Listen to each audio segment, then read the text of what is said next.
Hello बच्चों, let's read the question.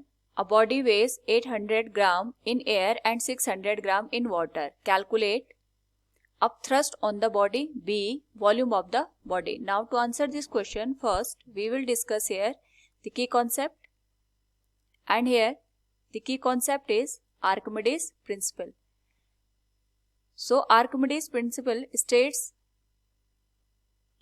that अगर हम किसी भी ऑब्जेक्ट को पार्शियली और कंप्लीटली किसी भी लिक्विड में इमर्स करते हैं तो उस पर्टिकुलर केस में according to the volume of immersed part in the liquid हमारे पास वहां पे वाटर डिस्प्लेस हो जाता है. जितना हमारे पास यहाँ पे डिस्प्लेस लिक्विड होता है उसका वॉल्यूम इक्वल होता है immerse portion of the body in the water.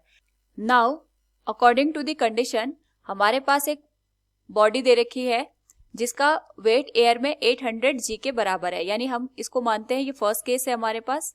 इसमें हमने ऑब्जेक्ट को एयर में रखा है और सेकंड केस में हमने ऑब्जेक्ट को वाटर के अंदर डिप किया है.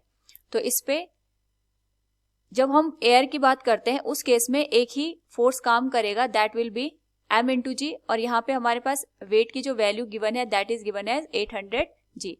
तो हम यहाँ पे लिख सकते हैं फर्स्ट केस में जो इसका अपना एक्चुअल वेट होगा, एक्चुअल वेट ऑफ बॉडी, ये हमारे पास इसको हम W से इंडिकेट कर सकते हैं. इट विल बी 800 जी के बराबर.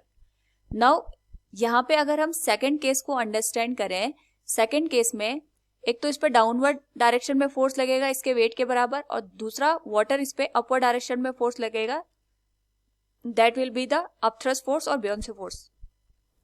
तो यहाँ पे डाउनवर्ड डायरेक्शन और अपवर्ड डायरेक्शन का जो रिजल्टेंट फोर्स होता है इसी के बराबर यहाँ पे ये जो बॉडी हमारे पास गिवन है इसका वेट होगा. So we can say weight of body in water.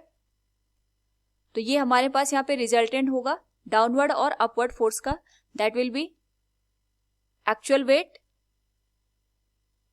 Minus upthrust force.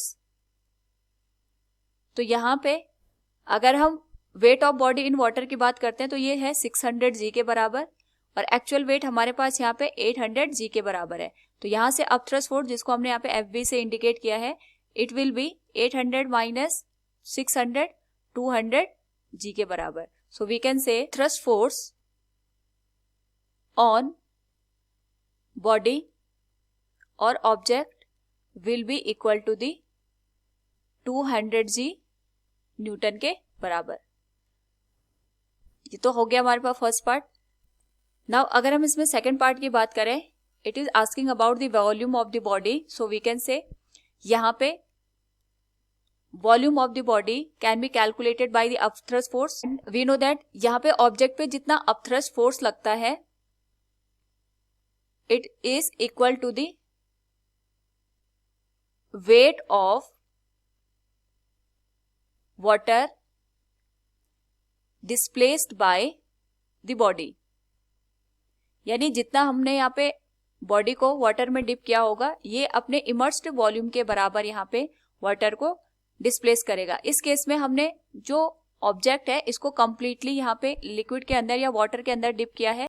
So we can say here weight of water displaced by the body is given as density of water multiplied with volume of the body multiplied with g.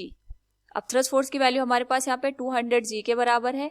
Density of water होती है 1000 kg पर metre cube और volume of the body हमें find out करनी है. तो इस case में जी से जी कैंसिल हो जाएगा. So we can say volume of the body will be 200 by 1000. 2 zero से कैंसिल हो जाएगा ये. So volume of the body will be 0.2 meter cube. It will be the answer of the second part. So from the given question we can say here upthrust on the body it is 200 G and volume of the body is 0.2 meter cube. Hope all you understood it. Thank you and best of luck.